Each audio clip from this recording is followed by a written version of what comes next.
5G यानी 5 generation के show में अब वक्त है खबरों के सेंसेक्स का, यानी वो शो जिसमें हम आपको दिखाते हैं वो खबरें जिन पर पूरे दिन रहती है हलचल।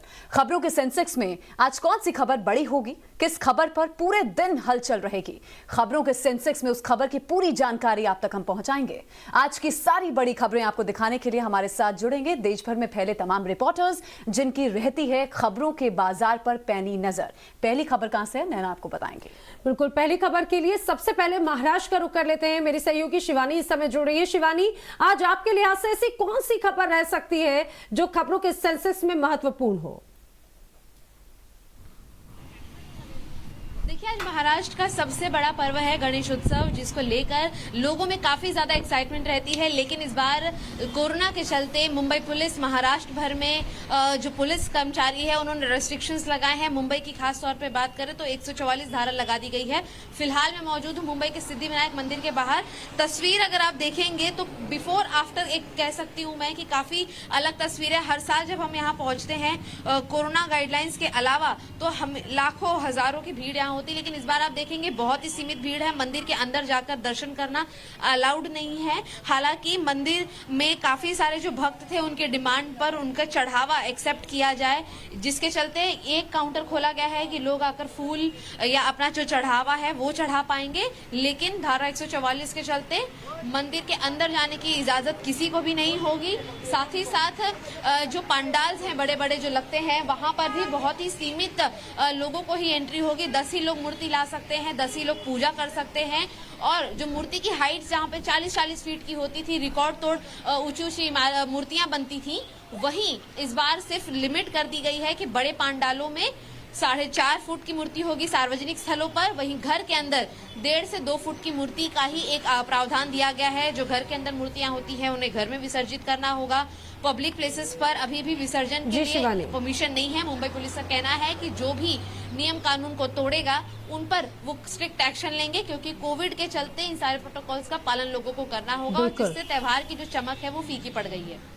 ठीक है, बिल्कुल शिवानी, यानी कि आज से जिस तरह से गणेशोत्सव की शुरुआत हो रही है और महाराष्ट्र में तो उसे बहुत खास तरीके से मनाया भी जाता है, लेकिन पिछले 2 सालों से हम देख रहे हैं कि कोविड की वजह से किस तरह से यहाँ पर हालात बने हुए हैं और यही वजह है कि इसको लेकर गाइडलाइंस भी जारी की गई है। शिवानी, और भी क्या कुछ खास ऐसी खबर हो सकती है जो महत्वपूर्ण हो?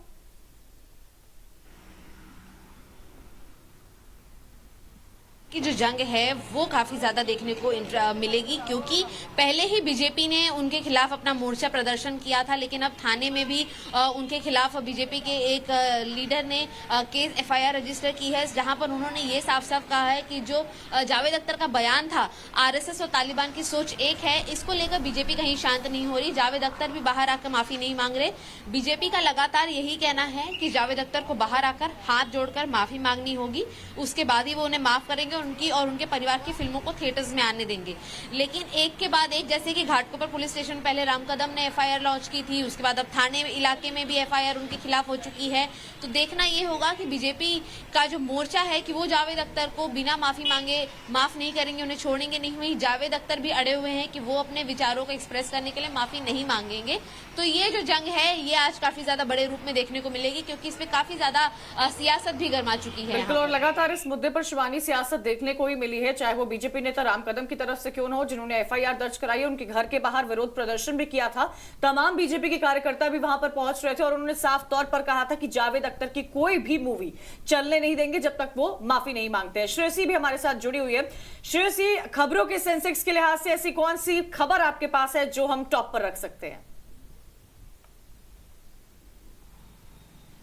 देखिए, आज की जो सबसे बड़ी खबर होगी कोलकाता से, वो है ममता बनर्जी अपनी नामांकन दाखिल करने वाली है भवानीपुर कॉन्स्टिट्यूंसी से। यहाँ पे 30 सितंबर को फिर से एक बार ममता बनर्जी चुनाव लड़ने वाली है।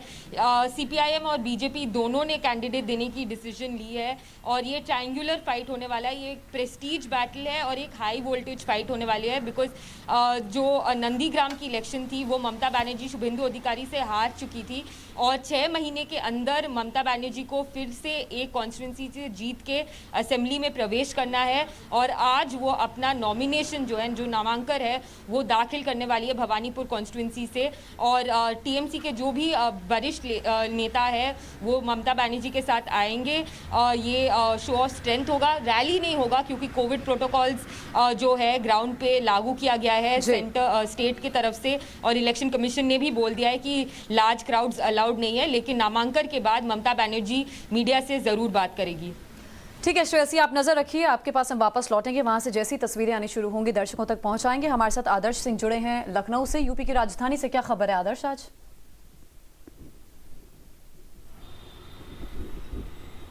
देखिए, यूपी की राजधानी से सबसे बड़ी जो खबर है वो ओवैसी को लेकर है। ओवैसी 3 दिवसीय अपने दौरे पर यूपी में थे, लगातार अलग अलग जगहों पर जनसभा को संबोधित कर रहे थे। कल उनके दौरे का आखिरी दिन था, उन्होंने बाराबंकी में जनसभा को संबोधित किया। हालांकि पहले कहा जा रहा था कि इस जनसभा को लेकर अनुमति नहीं है, बाद में प्रशासन ने 50 लोगों की सीमित क्षमता के साथ इस जनसभा को अनुमति दी थी।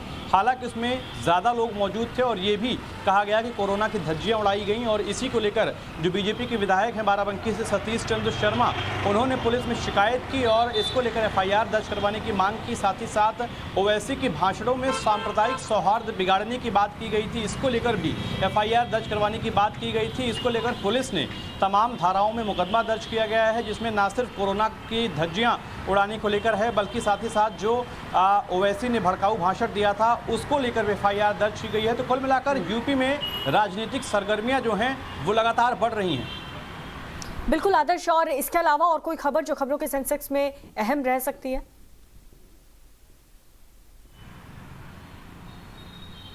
बिल्कुल, इसी से जुड़ी हुई एक और खबर है जो यूपी की राजनीति से जुड़ी हुई है। यूपी की राजनीति में एक बार फिर से प्रियंका गांधी वाड्रा अपने 3 दिवसीय दौरे पर लखनऊ पहुंची हैं। कल उन्होंने पार्टी के तमाम पदाधिकारी जो थे उनसे बातचीत की है और आज वो उन पदाधिकारियों से आने वाले विधानसभा चुनावों के जो प्लान हैं, उनकी तैयारियां कैसी हैं, उन सब चीज़ों को लेकर एक बैठक करने वाली हैं। और कहा जा रहा है कि जो पुराने रिटायर्ड ऑफिसर्स थे, अधिकारी थे, उनके साथ भी एक बैठक होगी और उनसे भी पूछा जाएगा कि आखिर लोगों में किस तरीके का व्यवहार नज़र आ रहा है कांग्रेस को लेकर, साथ ही साथ क्या तैयारियां हो सकती हैं, किस तरीके से कांग्रेस अपने आप को बूथ लेवल पर मजबूत करेगी। इसको लेकर ना सिर्फ पार्टी के जो महासचिव हैं, जो छोटे स्तर के कार्यकर्ता हैं, बूथ लेवल के मैनेजमेंट करने वाले लोग हैं, उन सभी को आज शुक्रवार को बुलाया गया है प्रियंका गांधी की तरफ से और आज एक बड़ी बैठक प्रियंका गांधी कर सकती हैं। 2 बड़ी खबरें आदर्श आपने दी हैं। अब आगे बढ़ते हैं, साकेत का रुख करते हैं, हमारे संवाददाता हमारे साथ जुड़ गए। साकेत, आपके हिसाब से आज खबरों के सेंसेक्स में कौन सी खबर टॉप पर रहेगी?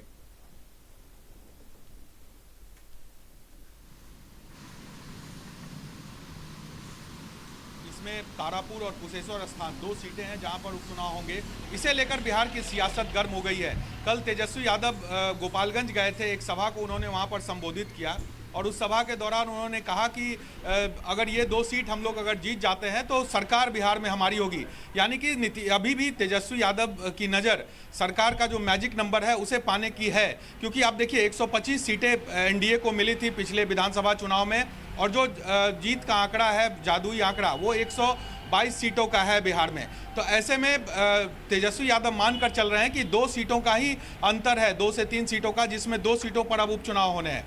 और जब छोटी पार्टियां हैं जैसे कि हिंदुस्तानी आवाम मोर्चा और वीआईपी, इन पार्टियों के बल पर ही बिहार में सरकार चल रही है। तो तेजस्वी अभी से इस जुगत में लग गए हैं कि कैसे जो बिहार में सरकार चल रही है एनडीए की, उसे अल्पमत में लाया जाए। और इसे लेकर जो ये 2 उपचुनाव होने हैं 2 सीटों पर, उस पर तेजस्वी की नज़र है कि इसे किसी तरह से जीता जाए, ताकि आने वाले समय में जो छोटी पार्टियां हैं, चाहे वो जीतन राम मांझी की हिंदुस्तानी आवाम मोर्चा है या फिर वीआईपी है मुकेश सहनी की पार्टी, उसे तोड़कर एक सरकार बनाने की स्थिति में आरजेडी या महागठबंधन यहां पर आए। तो ये जो सियासत है वो अब बिहार में तेज हो चुकी है और बस जैसे जैसे चुनाव, चूंकि अभी अधिसूचना जारी नहीं हुई है इन दोनों सीटों पर उपचुनाव के, तो जैसे अधिसूचना जारी होगी ये जो कह सकते हैं सियासी संग्राम, वो और भी यहाँ पर तेज होने वाली है। बिल्कुल, वक्त के साथ में सियासी संग्राम देखने को मिलेगा। और हलचल अब जान लेते हैं गुरप्रीत चिन्ना से। गुरप्रीत, आपके लिहाज से ऐसी और कौन सी खबर है जो दिन भर हलचल में रह सकती है, खबरों के सेंसेक्स में आपके लिहाज से टॉप पर रह सकती है?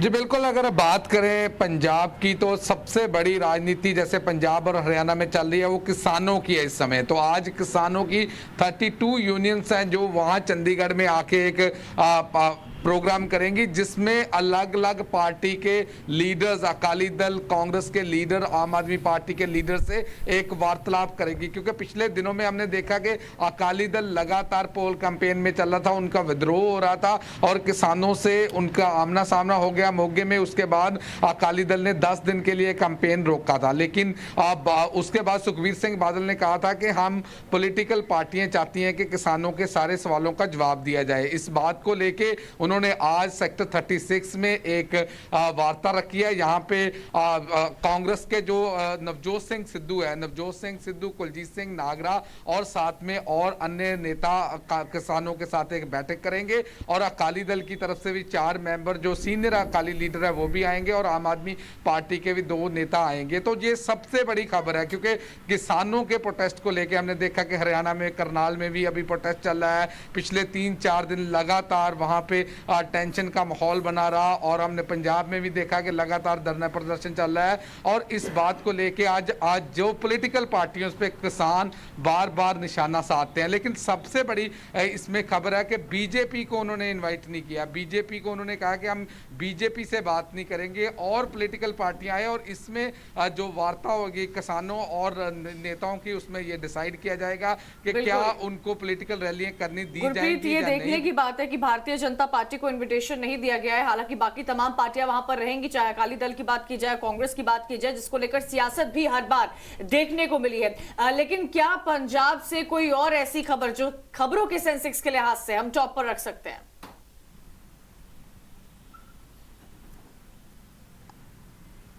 जी, पंजाब में सबसे बड़ी खबर तो यही है कि जो नवजोत सिंह सिद्धू और कैप्टन अमरिंदर सिंह की लगातार आपस में जो खींचातानी चल रही है। हमने देखा कि कई एमएलएज हैं जो लगातार पहले नवजोत सिंह सिद्धू के साथ थे, लेकिन कहीं ना कहीं वो अपना वापस कैप्टन अमरिंदर सिंह कैंप पे आ रहे हैं। हमने ये चीज़ें जो सबसे बड़ी सियासी समीकरण है जो इस समय चल रही है और इसी बात को लेके जो दिखने में आया है कि नवजोत सिंह सिद्धू एंड प्रगट सिंह है वो इसीलिए किसानों को मिलने आ रहे। कहीं ना कहीं पार्टी में जो खींचातानी चल रही थी, जो लगातार खींचातानी चल रही थी, उस बात को लेके लगातार नवजोत सिंह सिद्धू कैंप भी अपने आप को तगड़ा करने में, बड़ा करने में लगा हुआ है। लेकिन इस बात का जो सियासी हलचल है, क्योंकि कैप्टन अमरिंदर सिंह ने 4 मेंबर अपॉइंट कर दिए जो पब्लिक ग्रीवेंसेस को एड्रेस करेंगे, जो एमएलए लगातार बैठेंगे, क्योंकि कैप्टन अमरिंदर सिंह बिल्कुल। तो पंजाब में क्या हलचल है, ये जानकारी गुरप्रीत दे रहे हैं। वहीं लघु सचिवालय के बाहर आज तीसरे दिन भी किसान लगातार डटा हुआ है और इस बीच अनिल विज ने साफ कह दिया है कि किसी के कहने पर हम किसी को फांसी पर नहीं लटका सकते।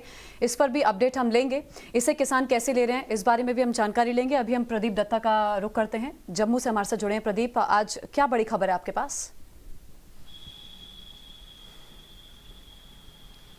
देखिए, जहां अगर हम जम्मू कश्मीर की बात करें तो आज सबकी निगाहें राहुल गांधी पे टिकी हुई हैं, जो 2 दिन का जम्मू कश्मीर के दौरे पर हैं।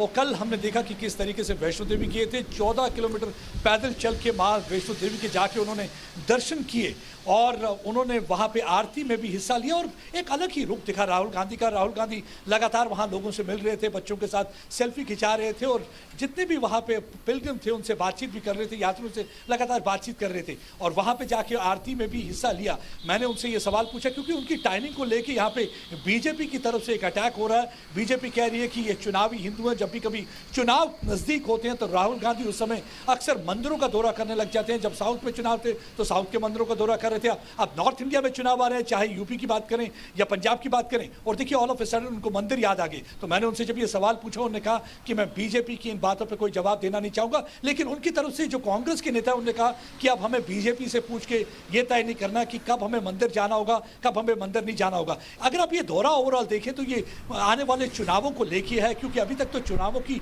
ना कोई तिथि तय हुई है, ना ही कोई आइडिया है कि कब होगा। लेकिन हाँ, ये ऐसा लग रहा है कि आने वाले दिनों में चुनाव हो सकते हैं, क्योंकि राहुल गांधी का जो ये विजिट है, आप उस तरीके से भी देखिए कि बीजेपी की तरफ से एक आउटरीच प्रोग्राम है जिसमें कोई 70 के करीब जो मंत्री हैं आने वाले दिनों में जम्मू कश्मीर का दौरा करेंगे और यहाँ लोगों से मिलेंगे। और राहुल गांधी भी आज अपने सीनियर नेताओं से मिलेंगे। एक कन्वेंशन होगी जिसमें वो उनकी बातें सुनेंगे, उनसे बातचीत करेंगे, वार्तालाप करेंगे। और उसके अलावा राहुल गांधी कोई डेलीगेशन से भी मिलेंगे और 3 बजे राहुल गांधी यहां से दिल्ली की ओर रवाना हो जाएंगे। और आने वाले दिनों में राहुल गांधी 2 दिन का जो दौरा लद्दाख का करेंगे, क्योंकि इनका पीरियड ये तय किया हुआ था पहले ही अपना कैलेंडर कि 2 दिन पहले वादी कश्मीर जाएंगे, उसके बाद जम्मू आएंगे और उसके बाद लद्दाख का दौरा करेंगे और लगातार लोगों से मिलेंगे और वहां के नेताओं से भी मिलकर पूरी जानकारी लेने की कोशिश करेंगे। आने से एक चीज है कि हलचल काफी मच गई है कांग्रेस के खेमे में और काफी हमने देखा कि उत्साह भी दिख रहा था। जब हम कल लोगों से बात कर रहे थे काफी उत्साह था।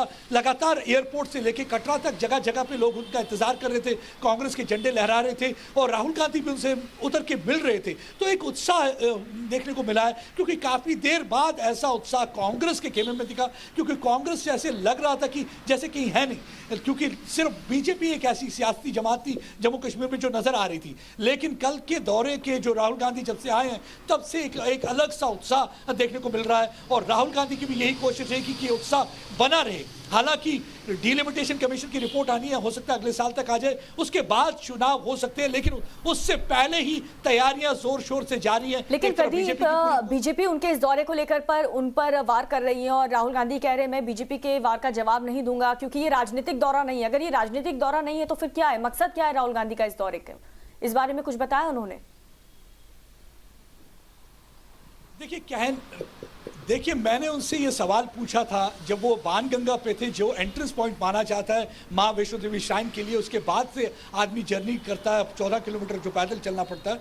तो मैंने वहाँ उनसे सवाल पूछा, मैंने कहा मैं आपसे एक सीधा सरल सवाल पूछता हूँ कि क्या बीजेपी कहती है आप चुनावी हिंदू हैं? तो उसमें उन्होंने कहा कि मैं बीजेपी के किसी सवाल का जवाब देना पसंद नहीं करूंगा, ये मेरा पर्सनल विजिट है। तो वो उस समय बात कर रहे थे माता वैष्णो देवी के टूर को लेके, लेकिन सबको मालूम है कि ये पर्सनल विजिट तो कुछ होता नहीं, ये पॉलिटिकल विजिट है, सियासी विजिट है। यहाँ पे आके वो लोगों से मिलेंगे, अपनी पार्टी के लीडर से बातचीत करेंगे, डेलीगेशंस को एड्रेस करेंगे और पार्टी वर्कर्स को भी एड्रेस करेंगे। सबको मालूम है कि नजर तो चुनाव पे है, चाहे जम्मू कश्मीर के चुनाव की बात करें जो कि अभी जिसके बारे में तिथि तो तय नहीं है। हाँ, लेकिन आप देखिए क्यों बीजेपी की तरफ से निशाना है, क्योंकि जब कश्मीर में भी गए थे तो वो खीर भवानी के मंदिर में गए थे और यहाँ भी आए तो माता वैष्णो देवी। पहले भी कई बार जम्मू आए, लेकिन पहले कभी ऐसा पैदल चलते हुए राहुल गांधी को देखा नहीं गया। तो यही वजह है कि बीजेपी की तरफ से निशाना साधा जा रहा है। लेकिन कांग्रेस का भी पलटवार है, वो कहते हैं कि आप हमें बीजेपी से पूछ के शायद यही वजह है कि बीजेपी उनको चुनावी हिंदू कह रहे हैं। और आपने सवाल भी पूछा था तो राहुल गांधी ने इस पर जवाब नहीं दिया। आगे बढ़ते हैं, हर्षा का रुख करते हैं। हर्षा, खबरों के सेंसेक्स के लिए आपके पास कौन सी बड़ी खबर है आज? देखिए, आज दिल्ली से जो सबसे बड़ी खबर इस वक्त मॉर्निंग आवर्स में आ रही है वो ये है कि अफगान के जितने भी शरणार्थी हैं वो आज दिल्ली में चाणक्यपुरी का जो थाना है उसके बाहर इकट्ठा होकर के प्रदर्शन करने वाले हैं। देखिए, अफगानिस्तान में जो तालिबान की नई सरकार बनी है उससे बेहद नाखुश अफगान शरणार्थी जो दिल्ली में रह रहे हैं वो तो है ही, लेकिन जिस तरह से तालिबान द्वारा शुरुआत में तमाम चीज़ें कही गई कि महिलाओं के अधिकार नहीं छीने जाएंगे, जो लोग निकलना चाहते हैं वो निकल सकते हैं, लेकिन अब ये तमाम शरणार्थी हैं जिनके परिवार के अधिकांश लोग अफगानिस्तान में फंसे हैं, जिन्हें कोई फ्लाइट नहीं लेने दी जा रही है, जो वापस नहीं आ पा रहे हैं, जिन्हें भारत मुल्क बुलाया नहीं जा सकता इनके द्वारा, और साथ ही साथ महिलाओं की वहाँ पे जो महिलाओं के जो हक है, जो अधिकार है, उनको कैसे धराशायी किया जा रहा है, उन तमाम मुद्दों को लेकर के अफगान शरणार्थी आज यहाँ दिल्ली में चाणक्यपुरी थाने के बाहर इकट्ठा होंगे, विरोध प्रदर्शन जताएंगे और साथ ही साथ भारत सरकार से गुहार लगाएंगे कि इनके जो अपने जो लोग हैं, माता पिता भाई बहन जो अभी भी फंसे हुए अफगानिस्तान में, भारत सरकार इंटरवीन करके उन्हें इनके पास लेकर के आए, दिल्ली भारत लेकर के आए, और ताकि ये कम से कम अपने अपनों की सुरक्षा, इनके अपनों की सुरक्षा जो है वो बनी रहे, उसको लेकर के इनका विरोध प्रदर्शन लगातार जारी है। कल इनको परमिशन नहीं मिल पाई थी, आज परमिशन मिली है, तो नेहरू पार्क पे सुबह 10 बजे से लेकर के 12 बजे तक इनका विरोध प्रदर्शन जारी रहेगा। इससे पहले भी 2 दिन पहले पाकिस्तान एम्बेसी के बाहर इनके द्वारा प्रदर्शन किया गया था, क्योंकि इनका साफ तौर से कहना है कि पाकिस्तान से पूरी तरह से तालिबान सरकार गाइडेड है।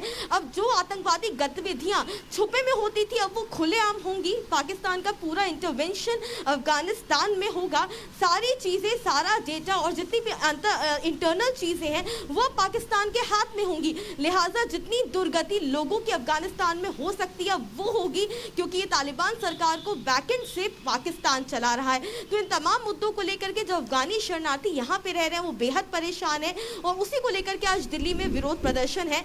10 बजे प्रदर्शन शुरू होगा जो लगभग 12 बजे तक चलेगा।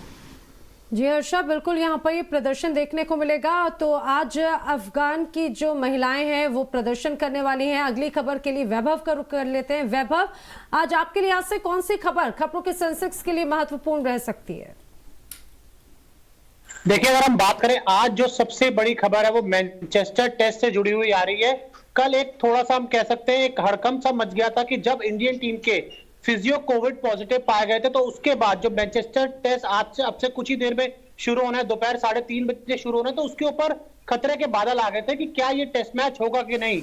लेकिन कल देर रात को इंडियन खिलाड़ियों की सभी की कोविड रिपोर्ट नेगेटिव आई है, जिसके बाद ये क्लियर है कि मैनचेस्टर टेस्ट 3:30 बजे जो उसका ऑफिशियल टाइम था उसी के हिसाब से पूरी तरीके से शुरू होगा।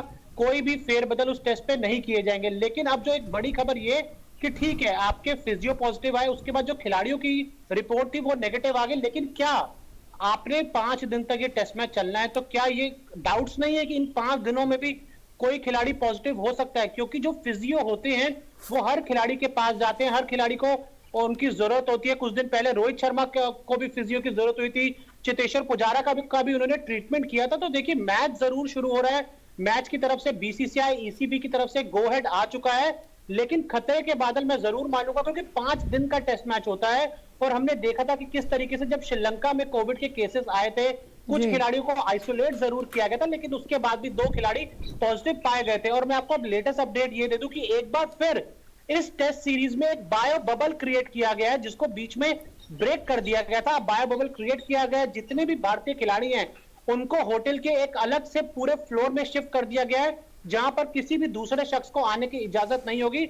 लेकिन ये सवाल जरूर खड़े करता है कि जब आप एक सीरीज के बीच में थे तो आपको बायो बबल ब्रेक करने की जरूरत क्या थी? इससे आगे चल के जो आईपीएल 19 सितंबर से शुरू होना है उसके ऊपर भी कुछ डाउट जरूर आते हैं। तो अभी तक तो फिलहाल यही खबर है कि सभी खिलाड़ी नेगेटिव है, सभी की जो कोविड रिपोर्ट थी नेगेटिव आई है। मैच ऑफिशियल टाइम पर ही शुरू होने वाला है, लेकिन अब ये देखना होगा कि जैसे जैसे मैच आगे बढ़ेगा रोज खिलाड़ियों के टेस्ट होंगे। मैं आपको ये बता दूं कि अब रोज दोबारा खिलाड़ियों के टेस्ट होंगे, एंटीजन टेस्ट होंगे, आरटीपीसीआर टेस्ट होंगे, और लगातार नजर बनाई रखी जाएगी कि कोई खिलाड़ी कहीं बीच मैच में तो पॉजिटिव नहीं आता। डाउट जरूर रहेंगे, मतलब मेरा अभी भी ये मानना है। ठीक है वैभव। और चलिए अब आपको दिखाते हैं सेंसेक्स मीटर, ज्योत्सना बताएंगी। बिल्कुल, 2 रैंक्स हम रोज की तरह आपको दिखाने जा रहे हैं। एक पुराना रैंक होगा, एक नया रैंक होगा। पहले आप बड़ी खबरों पर नजर डालिए। आज की जो बड़ी खबर, अहम खबरें हैं। सीएम ममता बनर्जी का नामांकन आज वो 12 बजे दाखिल करेंगी। प्रियंका गांधी का आज मिशन यूपी। ओवैसी के खिलाफ गंभीर धाराओं में एफआईआर दर्ज हुई है। वहीं चंडीगढ़ में आज किसानों की बैठक भी है। वहीं गणेश उत्सव पर सियासत भी आज देखने को मिलने वाली। बिल्कुल, और इसके अलावा आप इसके साथ साथ न्यू रैंक भी देख सकते हैं, जिसमें सीएम ममता बनर्जी का आज नामांकन दाखिल होना है। लेकिन इस न्यू रैंक में अब बदलाव हो चुका है। सबसे अहम खबर आज की, अब गणेश उत्सव पर सियासत शुरू हो चुकी है। इसके अलावा सीएम ममता बनर्जी का आज नामांकन। और किसानों की चंडीगढ़ में जो बैठक होनी है वो 3रे नंबर पर आई है। क्रमानुसार हम आपको सारी खबरें बता रहे हैं कि किस क्रम में अब कौन सी खबर है, कौन सी बड़ी है और किस पर जो है थोड़ा सा तुलनात्मक कम निगाहें रहेंगी। प्रियंका गांधी वाड्रा का यूपी का दौरा 4थे नंबर पर आई और ओवैसी के खिलाफ एफआईआर हुई है। ये खबरों का क्रम रहा है। तो ये वो तमाम खबरें हैं जो हमने आपको बताई हैं। टाइम्स ऑफ भारत इन तमाम खबरों पर लगातार बना हुआ है दिन भर। फिलहाल रुक एक छोटे से ब्रेक के लिए, जल्द हाजिर होंगे।